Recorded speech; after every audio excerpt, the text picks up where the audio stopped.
Some people ask, what's the big deal with network security? Why am I even involved in this? This doesn't involve me. We pay people to take care of the network and keep it safe. Well, here's the big deal with network security. It's not just up to the professionals in charge of network security to take care of the network. Every user in the system has a responsibility to keep the network safe and secure. And here's 3 recent examples of how this works. In Mecklenburg County, one user downloaded information onto their computer, which then made it over to the servers and then locked Mecklenburg County out of their own servers. Now, in order to get access back, they were told they had to pay a ransom. Since they chose not to do that, they're now in the process of rebuilding those servers, which is going to take several months to do. In the meantime, that information is inaccessible until they're done. Another example of network security is the idea of this Trojan horse attack that took place in Rockingham County in December. Now, one user downloaded a document onto their computer that then hit the server and went to every other computer in the system. Now, this attack was specific to Rockingham County, and what it did was shut down their network, so their computers couldn't access the network or couldn't even be turned on. This little mistake is going to cost the system $314,000 to correct, but it's something that they said could be done within 30 days. Our last example is from Stanley County Schools, where we had a malware attack actually a few months ago that caused computers to just randomly shut down, and then users couldn't access the computer anymore, couldn't log on. This affected a lot of desktops and then several laptops too. So keep this in mind that with network security, we're not talking about it's one person's job. Really, every user has this responsibility to make sure the network is safe and secure. Now we're going to be going through 5 tips that are pretty simple to keep the network safe and secure and keep things running as smoothly as possible for you. We're going to start by going through a quick security demonstration of how these viruses or other really bad things end up coming into our network. Now, I have this green virus over here that's somewhere in cyberspace that's floating around, and somehow it becomes attached to an email, which this can be an email, can be a download, it can be really anything that you access on your computer. Now, I don't really think much about it, and I open up this attachment, and now the virus is on my computer, and I may not even know it. Whenever you get a virus, that doesn't mean that automatically you'll know. Sometimes you won't know for days or weeks, and other times it just looks like things aren't working right on the computer. But here's what happens: it's connected to a larger network, so then it infiltrates and goes to our server. And once it reaches the server point, we've reached kind of a critical mass, because from that server, it can really get to any other computer system that we have connected to it. If we're not careful and act fast, then this virus or malware could really spread to all of the other computers in the system. So keep that in mind, that one person's actions really can impact other users within the system, and it's not just about one person, it's about the system as a whole. One way these viruses come through our system is through email attachments. Now, they typically come with names that look really harmless. In the case of Rockingham County Schools, it was an invoice question or an invoice issue that came through. So somebody downloaded a Word document that then had a virus attached to it. So the rule of thumb, if you don't know who's sending you the email, don't open any of their attachments. Now, this has been a rule for a long time, but sometimes we break the rules because it's a school computer and it's not a big deal.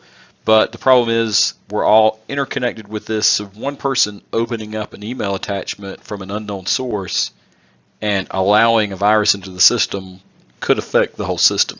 So just be mindful of the email attachments you open and who they're coming from. Our next thing would be email links.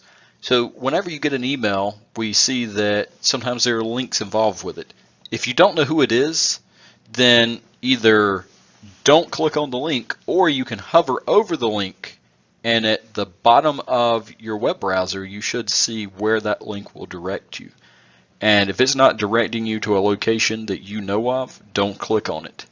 The rule of thumb too is if somebody's sending you something that has email links, it's just a good idea not to click on those links, because by clicking on that, you could be allowing a virus to come into the system and not know it.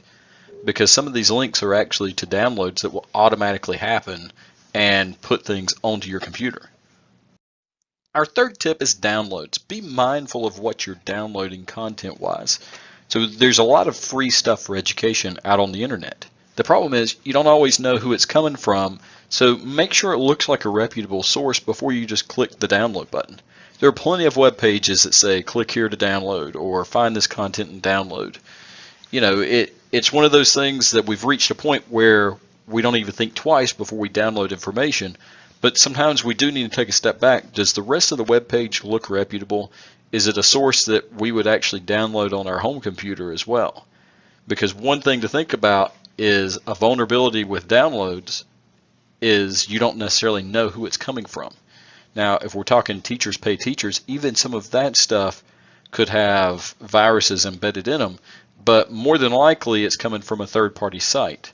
So just be mindful of where you're downloading items, and if it looks like it's a sketchy website, don't click the download button. We share a ton of information from our school accounts to third-party vendors, and that's because it makes it easy to sign in. So we use sign in with Google a lot so that we don't have to remember all these different passwords.